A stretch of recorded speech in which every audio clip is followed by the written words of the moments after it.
What is up, guys, and welcome to another episode of the Nexus TCG Plays. Today, me and Ollie are here playing Sabine Wren Command into Grand Inquisitor Command. How you doing, Ollie? I'm doing good. This is a very, very interesting matchup. I'm excited to get into it. Absolutely. So, Sabine Wren, guys, is your kind of entry-level meta deck as far as cost goes. Something that's very attainable and affordable, but can hang with the big boys. So, I'm here trying to... I think at this point I was just trying to kind of learn how it works so I didn't get bodied by it. Because it's not, for me, it's not my favorite deck to play, although I can't deny how powerful it is. Grand Inquisitor is an interesting choice, Ollie. What do you like about this deck? It's a very unique leader, I think. The effect of the leader on both the front side and the back side allow you to do a lot of interesting things throughout the game. And even though the main core of the deck is just, you know, your standard red-green good villainy cards, it does allow you to take advantage of cards like Fifth Brother and Seventh Sister a lot better than other decks. So, just so if our viewers don't know, what does the leader do when it's not deployed? Yeah, of course. So, if you have a unit with 3 or less power in play, you can tap your leader to deal 2 damage to that unit and ready it. Ooh, so, nice. It allows you to play... Very interestingly, it kind of gives you options to play aggressively into control by just dealing a lot of damage to your units and going face as much as you can. Yeah, I mean, It also means in the control matchup, a lot of the time the units are sometimes dying before they do anything anyway. So having that option to play them early and restand them immediately, that's kind of strong. Yeah, exactly. So and against aggro, it lets you take some. Well, it lets you have a bit more advantage when it comes to making the trades. Absolutely. So a great start for me. A-Wing is a very strong play in space, especially if it's left unmatched. And also I use my leader ability to deal 1 damage to both bases, just to get that early aggression on. Yeah, absolutely. And Ozil is actually a really nice start for me because I started with initiative. Because it means I'm going to be able to start making use of his ability to bring in some units ready without even having to wait a turn to attack with them, which is what I'm able to do here. Just tap it and bring in the cell block guard ready. So worst case scenario, this is just going to push an extra damage to your base over what Ozil would have been able to do. Yes, it's very cool effect. So I'm coming down with a classic aggro to play. Fleet Lieutenant, which will allow me to, in 1 action, do 2 extra damage with my A-Wing that has Raid 2. So that is a 5 damage attack. Very great tempo, putting you down to 26 already. Yeah, and yeah, this A-Wing is going to cause a bit of trouble for me. I don't think Grand Inquisitor has the best early ways to deal with space. It's kind of just trading in with the Star Viper or using the Imperial Interceptor to deal 3 damage. Yeah, the Star Viper actually, I would say, is probably Sabine's worst card to play into, especially if people are running ECL. Being able to take out an A-Wing early game using ECL and a Viper is very, very strong. Yeah, being able to drop it with ECL is extremely strong for sure. Especially into A-Wing as it has Raid, only taking 1 back, that puts it in a good position to probably get another attack in the next turn as well. Absolutely. And here I end up going for a bit of an interesting play because I attack the cell block guard into your base and then use my leader skill to restand it and go again into your base, I think. I guess trying to match my aggression, I guess. Yeah, trying to take the decision to race you as well, because you've got the 25 health base, whereas I've got 30 health base. Yeah, absolutely. But also this cell block guard is still going to block off the Fleet Lieutenant from attacking into my base because of the Sentinel. So going into turn 4, this is actually Sabine's deploy turn, which is one of her best features, really. Allowing her to deploy turn 4 can be very powerful. So another Fleet Lieutenant from me. This A-Wing is causing a lot of issues smacking you for into me. the face with the A-Wing. At this point, the A-Wing has already done 10 damage to your base, Yeah. which is absolutely Very massive. strong stuff. And obviously, Fleet Lieutenant is a free unit itself, so that's why I'd say that is one of the strongest aggro plays in the game at the moment. To be honest, what do you think? Yeah, I think the fact that it's able to action skip as well with developing a body and allowing you to attack with the buff is extremely strong. You can grab initiative super early in those early turn 1 and 2 plays with it. Okay, so that was a big play there. What card was that? I believe our friend Peter Dancer loves that card. Yeah, he does. That's the Imperial Interceptor that I mentioned earlier. 4 mana 3/2, and when it comes into play, you can deal 3 damage to. I think it's another space unit only. It might just be any unit, but it's very helpful for stabilizing the space arena, especially. Yeah, for I mean, deck. I think those cards are actually very, very strong plays. Like Akbar as well is a very strong play. It's quite expensive, obviously, but you know, being able to do damage without taking any back is very, very strong, I think. Yeah, absolutely. Any card that has immediate impact when it's played is great. And here I'm able to trade. I decide to trade the Cell Block Guard into your Fleet Lieutenant because I know you're gonna deploy and kill the Cell Block Guard with your leader otherwise. So just get as much value from it as I can whilst it's on the board. Makes sense. So I'm down to 15 life now. You are on 18. The race is truly on here. It really is. My and lead. your deploy is gonna start pushing a lot of damage now. So that's going to be another 3 damage to your base now that the Sentinel has been cleared. So we are 15 to 15. Similar board state at the moment. Yeah. I still have my ECL. Yeah, that's as well. definitely a scary thing to watch out for.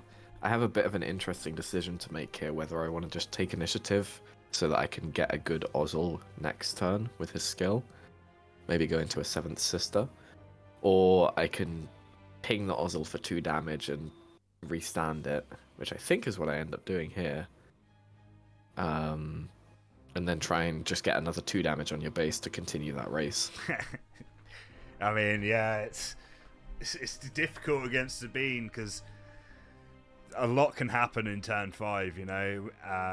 Yeah, and especially because you've got your leader deployed and ECL available, that Steadfast Battalion could that can do really a lot of do overwhelm damage. Yeah, that can do a lot, yeah. Especially into a unit that's only got 1 life left. Yeah. So I do end up restanding the Ozzel there with my leader. And just going for another 2 damage on base. So now my hope is, with the initiative here, that I will play a Steadfast Battalion and do 6 damage to your base. Yeah, that would be absolutely huge.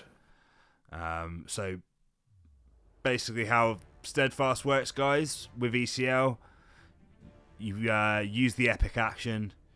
Oh, I'm not even sure I use it, so I'll wait and see if I use it before I explain it. But yeah, that would be the ideal play regardless of what happens here. I imagine that's the play I will go for if I have it in hand. Yeah, and I've still got to wait 1 more turn for my deploy because Grand Inquisitor deploys quite late on 6. Yeah, which is interesting actually. It seems a little harsh. But no, I opt for a boost to Sabine. And I think I just used ECL to remove your TIE fighter for it. Yeah. So I mean, it's definitely helpful if we're both racing each other down, which we are kind of in that situation at this point. Yeah, no, decent tempo play to be fair, and buffing up Sabine up to a 7 armor unit is very, very strong as well. Yeah.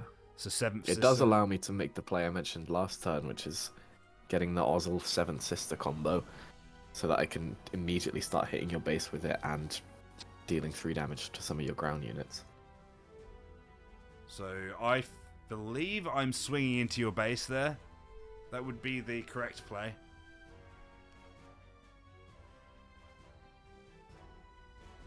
I can't believe I steadfasted with with the with the wing leader. That's The wing hilarious. leader, yeah. It's a funny It's play. actually really annoying for me because Yeah, if you develop any space units, I can't deal with them again. Yeah, that's quite funny, really. I don't know. Maybe it was a hand issue that caused me to do that, but definitely the steadfast would have been very nice there. Probably the preferable play because you would be in trouble. Yeah. So here I end up attacking the Seventh Sister to your base, and Seventh Sister's got a cool effect where once she attacks into a base, she's also able to deal 3 damage to a ground unit, so it's almost like she's able to attack both of them. Yeah, but she takes nothing back from the ground. Yeah, exactly. And she's got Saboteur, so she's kind of always able to attack the base. Yeah, very strong and card that can get around a lot of sort of roadblocks. Yeah, exactly. I think here I'm deciding whether to on what kill to the Fleet Lieutenant or get some damage on Sabine to try and deal with your super buffed up leader. And again, that wing leader has kind of ruined me because I was going to be able to kill your leader here once I restand the Seventh Sister with my leader skill, but absolutely, and now swinging in for a massive 5 damage with 7 defense, she definitely poses a huge threat here. Yeah. I think there is ways that you can deal with it. Maybe bring some sentinels down. What other removal would you use in this situation?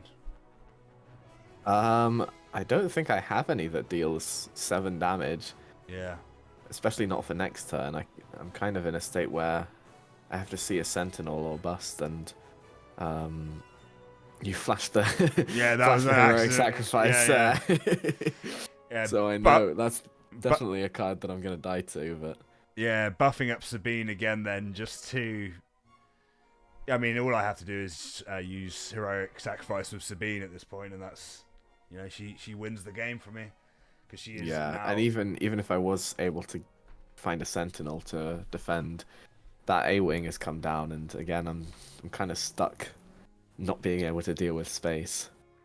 Yeah, for some reason I didn't do the sacrifice strike there. I probably should have, because that would have just finished the game. Doing an extra 1 damage. Maybe I just wanted to toy with you or something. I don't know. Although saying that, it's if I had nothing to do damage right now, it could be a dangerous play. But obviously, I accidentally flashed for a cause I believe in, which guarantees the win here. Yeah. For game 1.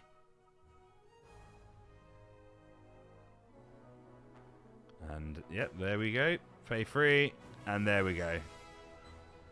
Immediately, KSO just finishing the game. So we're going to match 2. So yeah, a difficult match for Grand Inquisitor, I'd say. I think the fact that you deploy on 6 makes it kind of tough for you. What do you think? Yeah, the deck definitely in this sort of matchup feels a lot slower, especially if you don't see ramp. Although the issue is, it feels like I need to see ramp so that I can get my deploy faster, but at the same time, if I ramp, I'm skipping my whole turn too, and then the board might just run away from me. Yeah, absolutely. So what are you thinking here as far as sideboarding goes? What are you trying to put in more sort of defensive value, or what's your plan? Yeah, I think I had quite a lot to sideboard for aggro, because I have the 3 Consortium Star Vipers in the sideboard, which are very good, obviously, to deal with aggro. They can give me another early unit in space that also can potentially heal, which the honestly space early on. That's one of the MVPs of set 1. Honestly, that card is extremely strong. It's a really, really nice card for green. It definitely punishes a lot of strategies if untouched. Restore 2 with the initiative, a free space unit, very, very powerful. And like I say, if paired with ECL against aggro, sometimes that can just win the game immediately on turn 1. And that's not even an exaggeration. I've seen it with my own eyes. It's great. Very, very powerful. So yeah, Sabine Wren is a very, very powerful deck, but there is a lot of counters to it, and definitely a lot of players know how to play around it. So you definitely have to have your wits about you when playing this aggro deck. It does not play itself. But no, very very strong and powerful deck in the format, and it's great to see players being able to achieve this by not having to spend a lot of money. You know. Yeah, absolutely. It's a very very good budget deck, so it makes the game a lot more new player friendly. I don't think in the green version, I don't think you run any legendaries, right? Yeah, no, you literally don't, no legendaries at all. Just some rares. So very budget friendly, and it's a great entry deck as well because it helps you learn the tempo of the game quite well. Yeah. Because obviously you have a strong matchup into basically everything. So it's kind of just like it's just a good learner. And also, it's one of the hardest decks to play into if you don't know how to play into it. So having the knowledge of how it works is obviously very advantageous if you don't want to lose to aggro in most games. But yeah, it's all about repetition, really, as we TCG players know. Yeah, got to keep practicing. Do you think Sabine going into set 2 will be still a strong contender in the meta? Or do you think it's going to be all change? I think it will still be there. It's definitely one of the stronger aggro decks, and it's also it will still be one of the only leaders that deploys so early on 4 resource. Yeah, I mean we have seen some pretty nice cards. I can't think of them off the top of my head because there's been hundreds of reveals, obviously. Yeah, but there definitely has been some cards that are advantageous for Sabine, and obviously she's Mandalorian as well, so the dark saber. Yeah, she'll get a couple of cards that you might just want to.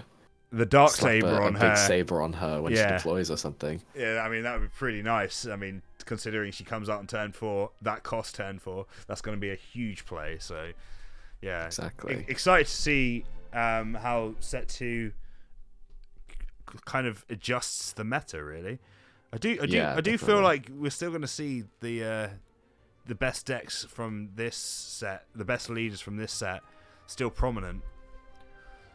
I mean, like Han is very versatile, so I can't see why it would just suddenly drop off. Having that opportunity to ramp and play a turn ahead is, strong in any strategy, really. So, yeah, and especially for right now, we don't have any all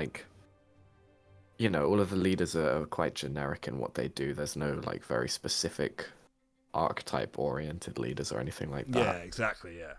So we can just take the best cards from each color combinations and add them into pre-existing decks.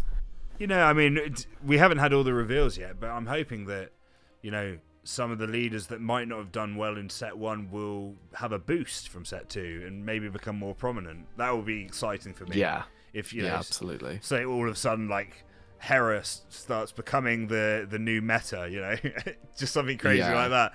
Because of I mean, I'm excited to see new decks. And I'm especially excited to see people playing the 14 cost event card to play out all of their energy. That's going to be amazing. I love that card. I'm so hyped to give that a go.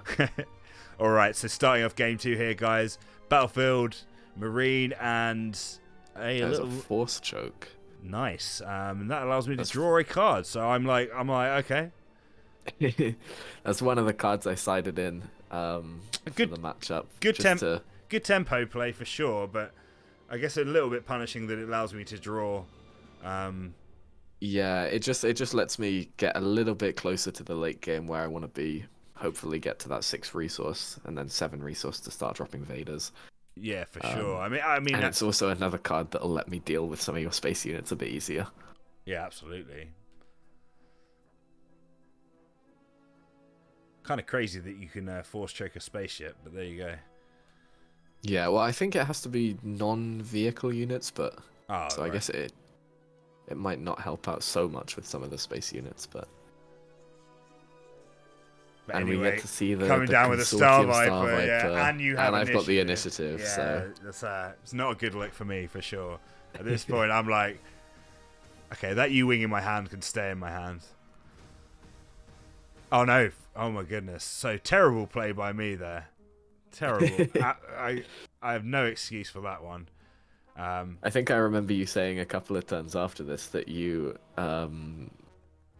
you had been thinking of using the ECL to ambush into this immediately Yeah. with the A-wing, but you For didn't. some reason I didn't, and I just played Yeah. it to just die instead. Yeah, awful play there. So basically, what's happened, guys, is I've played the ship, but it's going to get killed immediately, and Ollie's going to heal 2, which is a really bad swing for me, to be honest. That puts me back on back to the start essentially. Yeah, and I mean the early Force Choke and the Star Viper are pretty much exactly what I want to see against you, because Force Choke stops you being able to push damage early with your units, and they're both just very good at being able to control the board, so I have that little bit more of a shot of getting to the later stages of the game. I think I was so stunned then at how bad my play was that I forgot I had initiative. I forgot. No, it was my turn to pass. Another Star Viper. A double Star Viper combo. He's just showing off at this point. Yeah, and I mean this is great on or resource, because you ideally want to be deploying and attacking here, so I have a good shot at getting that initiative. But yeah, I mean Dodonna's a decent failsafe for me here, because immediately gives Sabine +1 when she's deployed, so she becomes a 3/6 3/6 with the extra 1 damage, putting it out of the 5 damage range. I think is relevant. For Force Choke. Yeah, it'll be relevant, and yeah, so and also Vader if we get to that point. Absolutely, yeah. And here we've kind of got an opposite setup to game 1. I've got all space units now, and you've gone more ground oriented. Yeah, I mean, I'm not sure if this is intentional on my part. Probably, I mean, no, it obviously wasn't. I tried to play an A-wing, which just got demolished. So, no, I was just doing that to be smart, really. I was I think full sense of security, you know, and now I'm going to flood the ground, and you're going to be like, course. Oh no, but yeah, and medal ceremony again. I was advised by a really good Sabine player just to use medal ceremony on Sabine, even if it's just her. Because getting her out of easy kill range is really, really important in any matchup. Yeah, absolutely. So, she's basically the main reason, obviously, to play the leader. So it makes sense to buff her up, I think. So that's going to be Dodonna. And here comes the Force Choke. Yeah, I would have loved to use this to kill the Sabine, but you've buffed it up so much I can't now. Yeah. I can at least take out Dodonna, but very, very much intentional, really. I'm just keeping her on board is my only hope at the moment. I mean, is she 4 damage to my base? Is she susceptible to anything right now? At 6 I don't health? think so. No, I think I just need to develop some units and start hitting her. Yeah, maybe like a cell block guard or something to have a forcer to push through. So I still have ECL available now, which I guess is good, even though I could have used it to suppress those Star Vipers early, which I think would really a massively game-changing play there. The game would have been I think so the scope of the game would have been completely different if I just made that play correctly. But guys, like I said, and like you saw at the start, we are playtesting here. This was before UKGE, so we were just getting to grips. Well, I was more getting to grips with the game. I hadn't really been to locals at this point, maybe once or twice. So, yeah, definitely mistakes in the early stages of testing for UKGE here. Yeah, mistakes are always good to learn from. And like you said, during the game, I'm pretty sure I was crying about how bad I played that thing. I was like, oh no, what have I done? All very nice there. So mid-game resupply, but that will allow you to play Vader next turn, right? Does that put you up to 6? Yeah, it does, and that also means that I can potentially deploy this turn. Yeah, huge play. Which means I can start doing the deploy turns in Grand Inquisitor are always super fun to figure out, especially if you already have a few units on board. I think that's a big attraction towards the leader, because you can. What I'm doing here is using his front side effect to restand the Star Viper with 3 health to get 3 damage through. And gain then 2 once I life, so deploy- that's a 5 life swing. And now you're deploying in. Yeah, and then I'll be able to use his backside effect, which is the same effect, but I only deal 1 damage to my unit. So I can deal 1 damage to this 2 health Star Viper, restand him, and you just get so many Unbelievable. swings all in one turn. It's very rewarding to pull off. Yeah, I mean, I don't think. I guess you don't have initiative right now, so you're not gaining Yeah, the life. you've taken initiative, Yeah. so I'm not gaining the life, but it's still just a Still, lot of still damage very, to very attack powerful. through. Yeah, absolutely. And you're still on 25 life, and I'm on 10 right now. So definitely a difficult position to be in. Yeah, absolutely. Inquisitor is in a position to get hit. Am I going to do the Battlefield Marine play? Is it going to happen? It would be the right play to make right now.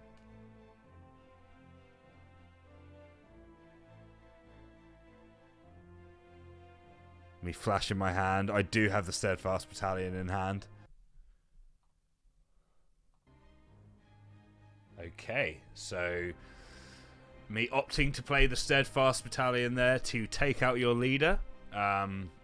Seemed the best play at that point to like avoid shenanigans and avoid potential like buffs or something like that to the leader to stop me being able to take it out. Steadfast gets the buff permanently whilst Sabine's on board, so until she's removed, he is basically a 7/7. But yeah, at this point, I'm just trying. I'm on life support really, and you've got the 2 Star Vipers there. So, what's your thinking? You're just going to try and finish the game as quickly as possible? Yeah, you haven't been able to contest the space arena too well, so I'm just going to try and push those through. You're still on 10 life, but you know you've tapped most of your resources this turn. So if I can push these last 2 swings through, I'll put you down to 4. And then hopefully finish the game through space next turn before you can finish me off through ground. Yeah, I mean that early misplay with the A-wings really punished me, and there we see the overwhelming barrage. Definitely a card I hate to see come out. It always ruins my game plans. Yeah, it's a really crazy card. And so you immediately destroy K2SO, which will deal 3 damage to your base. But obviously I'm missing out on 4 damage that I could have potentially swung. And the 1 extra damage going to the battalion. So I'm swinging in with my leader at this point. Just trying to get the damage through. And I'm able to push 5 here. Yeah, 5. Which means... And then I uncontested, you'll be able to do another 3, putting me down to... Yeah, putting me down to fatal, unfortunately. Yeah. And it's really a position that Grand Inquisitor wants to get into because of the fact that if I can get you to like 2 or 3 health, any unit that I play could potentially become lethal. So you have to keep clearing my board, otherwise I can use my leader skill to restand something and swing it at base. Yeah, that misplay coming back to bite me, like I said. Yeah, the space dominance did a lot of work for me this game. Sometimes it's just the way of the game. Some people don't have the answers in space, and they can just lose to the pressure from early Yeah, game. absolutely. So going to the next turn, at this point, yeah, the only thing saving me here is Bright Hope, most likely. Yeah, something to stop both those space attackers. This action is what you need, really. So, yeah, and if I can't stop both of those Star Vipers, we will be going to game 3. So paying 1 energy. That looks like, yeah, I'm basically Heroic sacrifice. I'm submitting, basically. Doing as much damage as I can. It's a big 9 damage swing, but it's not going to be quite enough. Yeah. Yeah, so game 2 to Ollie with Grand Inquisitor there. Very nice back and forth here. Space dominance, taking the victory. And yeah, that life gain as well really punished me. How much life did you gain, actually? I guess you wouldn't have been on Fatal even if you didn't get that life gain. But yeah, I think I got like 6 or 8 health from those two out of the game. Yeah, which is definitely maybe close then, because you were on 17 at the end there. So yeah, it goes to show, guys, you really need to concentrate from the off in this game. That early misplay from me not using the ECL to kill the Star Viper, costing me the game probably. Yeah, it definitely swung things in my favor early on. But yeah, and I mean every health matters in this game as well, especially against a Sabine, which has so many ways to burst you down. Yeah, absolutely. I mean, we haven't really seen me showcasing the burn damage that much. We saw K2SO in the last game doing the free damage when it died to Overwhelming Barrage, and I finished the game before with a burn. But the reality is you can do a lot of burn damage very quickly, uninteractively in this game. I mean, you can use KS2O with ECL even to burn free damage if you want to, if say you need to get through a sentinel or something. So but yeah, absolutely. Sabine, Wren and a Viper probe, George, so not great for me really there. That's like a hard counter to Sabine, because you can kill her in one swoop, and I can't do anything about that really. Yeah, the 3-2 stat line is great early game against a Sabine player. It counters most of the early units that they can drop. And I got to look at your hand. I saw a lot of 3 drops, a 4 cores, a Fleet Lieutenant, and a red 3. So I just decided that I'm just going to get as much damage through as possible with her because I had the initiative. So I just classic Fleet Lieutenant, 5 damage into your base. That is basically the best play you can make on turn 2, I think. Pretty much.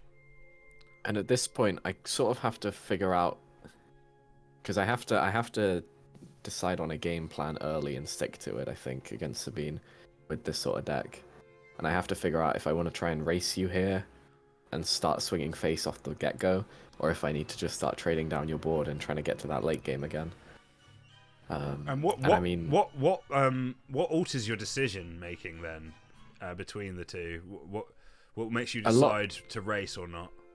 A lot of the time it's the state of my hand, but judging from the past 2 games, when I tried to race you down in the first game, it didn't go so well. And then when I was able to try and clear your board a little bit more, focus more on healing and playing more control in the second game, it definitely felt you are better. taking more of a measured approach though in this third game, playing the resupply there. I guess resupplying against aggro is kind of high risk, high reward strategy. Would you say? Yeah, absolutely. Skipping the turn 2 can feel really bad, not developing another unit to trade, but if you're able to make it to that deploy turn before your health total gets too low, it can definitely pay off a lot if you're able to swing the board back. 100%. Okay, so we will move into your next action, and you do decide that you're going to race. Do go for the race. That's interesting. I think because I have the resupply, I think I should have just gone for the trades here, to be honest. Especially with your deploy turn coming next. Absolutely. Just so you guys know, if you are confused as why we're surprised to our plays, it's because we did film this quite a while back, and we left it a good amount of time before coming back to commentate on it. And it is interesting actually to see some of the plays we made. I feel like I've progressed as a player since we've played these games. But it's interesting to review this footage for sure. Yeah, absolutely. I guess I maybe could have gotten away with the 3 damage to base because I can now trade back into one of your units. I can trade back into the Fleet Lieutenant still before it attacks. So maybe it's just a cheeky extra 3 damage that I can get through without really being punished.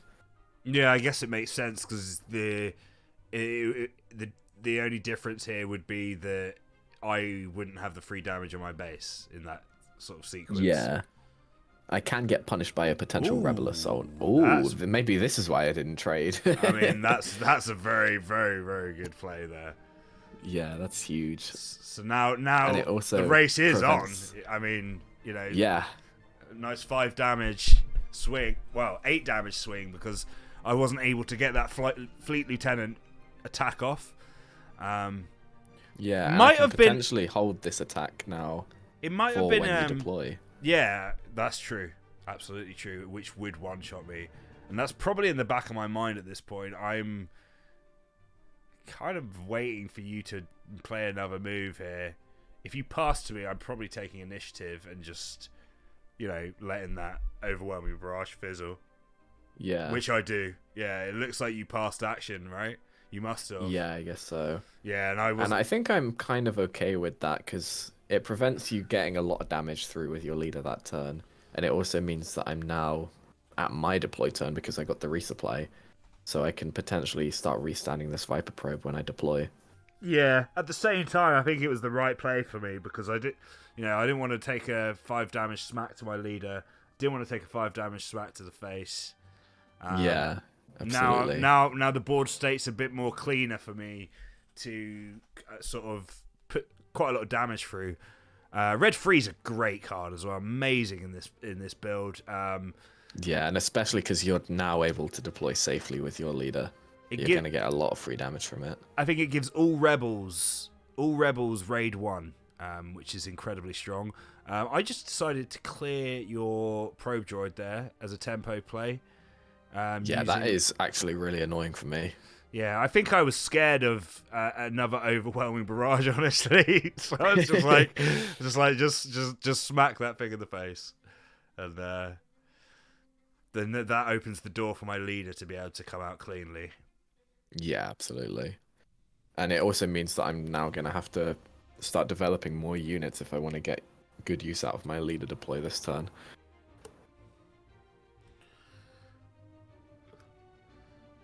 Very, very interesting matchup though. Like, you can see both of us are like kind of sort of rejigging our strategies to try and get around the cards that have been played in the previous games and stuff. It's very tight.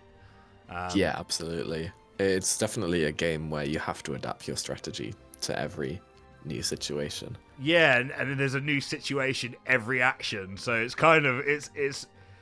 I think that's part of the charm of the game. Honestly. Yeah, for sure. But yeah, so pretty tense here.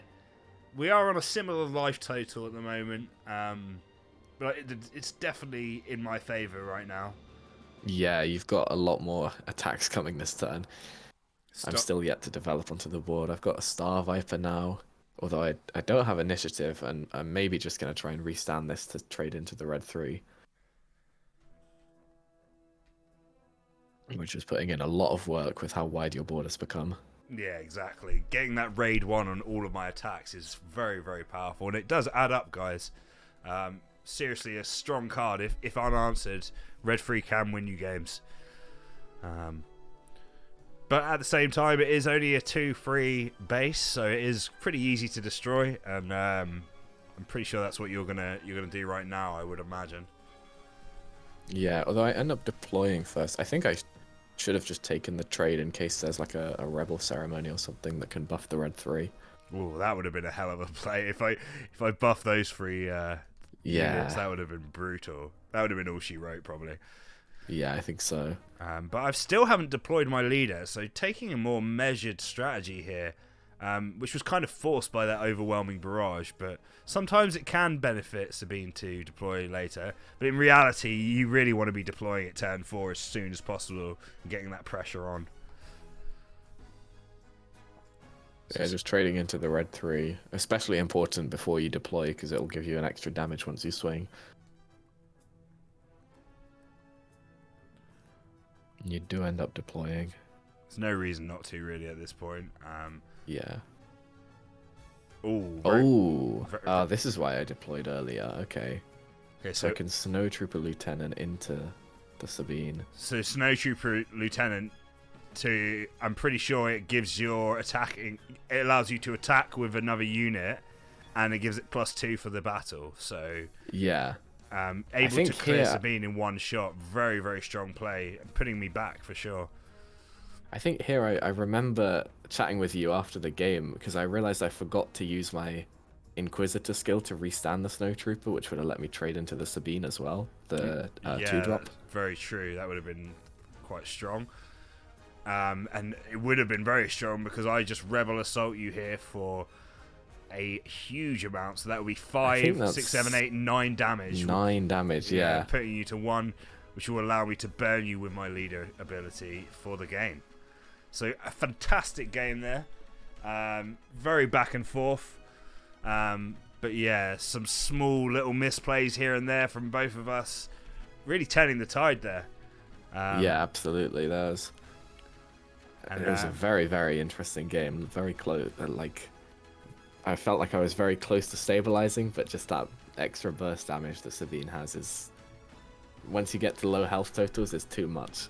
Yeah, definitely. And a nice variation of games, really. We had game 1 was a bit of a blowout, typical aggro.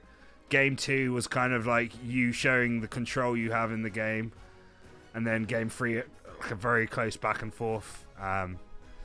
Yeah, lots of interesting play lines to go through as well.